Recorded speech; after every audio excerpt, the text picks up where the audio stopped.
It's been a long while since we've had Skadi on Raid Up. She also got a buff with this event, so let's take a look. 1 second, let me switch.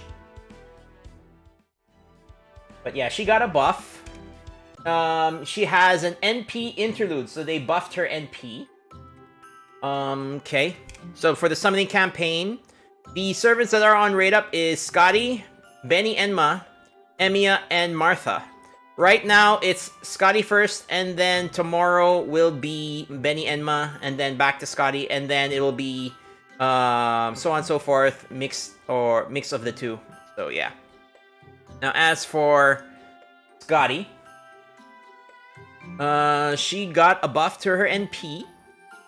So it is now called, let's see. It basically got upgraded rank from A+ to rank EX. Well, let's compare. Before, it used to be increases critical damage for 3 attacks for 5 turns, grants party evasion for 1 attack, 3 turns, and then grants party insta-kill immunity 1 time for 3 turns. I mean, that's great, right? What they upgraded is they added a attack buff, and it lasts for 5 turns. And they also increased the amount of crit damage for 3 attacks for 5 turns. So at NP1, it's 20%, and the crit damage is increased to 50%. So that's pretty good. And at NP5, it's 30%. So it is, and then the crit damage is 100% at NP5. So, I mean, while I think it's an okay buff, you'd rarely use Skadi for her NP. But, I mean, I feel like it's a good buff. But I would have preferred it to be maybe a skill buff rather than an NP interlude. But I guess, you know, you take what you can get. You could probably, you know... The problem with having Skadi with an attack buff on her NP is that, you know, normally you'd be looping, and the reason why you're looping is for farming. But the thing is, you usually prefer to have the currency CE, the shop CE, or the lotto CE on all of your supports. So having, like, you know, giving Skadi a, let's say, MLB K-scope just so that she can have her NP just to fire it off, like at the beginning of the farming attempt, kind of seems like, you know, I would have preferred to use a, you know, event CE rather than the K-scope. So, the attack up, I mean, sure, that's great, and it's lasts for 5 turns, but again, yeah, I don't see me using that with farming situations. So, yeah. Nevertheless, I'm happy she got a buff. I'm happy she's on Raid Up. I tried rolling for her, and I still don't have her in JP.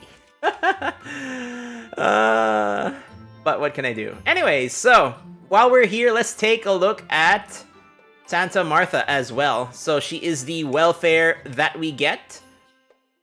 I like her Final Ascension art. Looks really nice. Although the, you know, the stage 1 to 3 looks more festive. I like how this looks. I just wish the background was more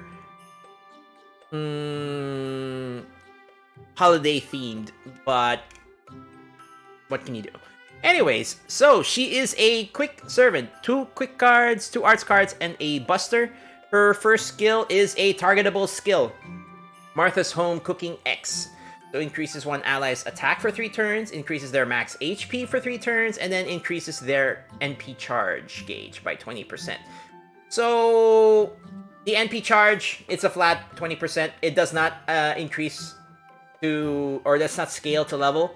It is the attack and HP that increases based on level. So, I mean, you can, like, you don't have to really level up this skill. You can just, you know, if you just need the party charge, you can just leave it at 1 and it should be fine. Her second skill seals enemies NP for 1 turn and then reduces their defense for 3 turns. So 20% at level 10. I mean, that's kind of okay. And then her third skill, Santa Claus's Invitation C. So increases one ally's star absorption for 1 turn. That is a 5,000 star absorption percent for 1 turn. I mean, sure, great, I guess. And then she also increases her NP charge by 30%. So in total, to herself, she has a 50% NP charge. I mean, that's kind of okay. She is a support caster, like as you can see by her NP. Happy Merry Christmas. May everyone enjoy this Christmas feast. So it is rank EX, Noble Phantasm type cooking. So it increases the party's attack by 20% for 3 turns, and then increases the party's damage against demon, divine, or undead for 3 turns, and then gains critical stars. And then her overcharge is healing and heals the party, which is actually pretty good for support. And like the special damage is 50%. So and that's 3 different traits. So if you're facing off an enemy that has 2 or even maybe 3, I don't know if there's any enemy that has 3 of these traits, but I mean, that's a lot of damage if you are, you know, in her niche. If she buffs the party, and then if you have, let's say, Maonobu, who does extra damage against divine, or you know, who is it? Astrea as well, I think, who does damage. So yeah, like if she buffs your party, you can do major damage against these against this niche. So she is really more of a support caster. Our second quick caster, by the way. Second quick caster. You know, not bad for a welfare unit, but you know, nothing, you know, too crazy. She's okay. At least that's my opinion on her overall kit. So yeah. You know, I think I'm gonna put that in YouTube. That was like quite the transition. So, hey YouTube, thanks for watching. So if you liked the video, feel free to like and subscribe. And until next time. Okay, there we go. So that's a YouTube.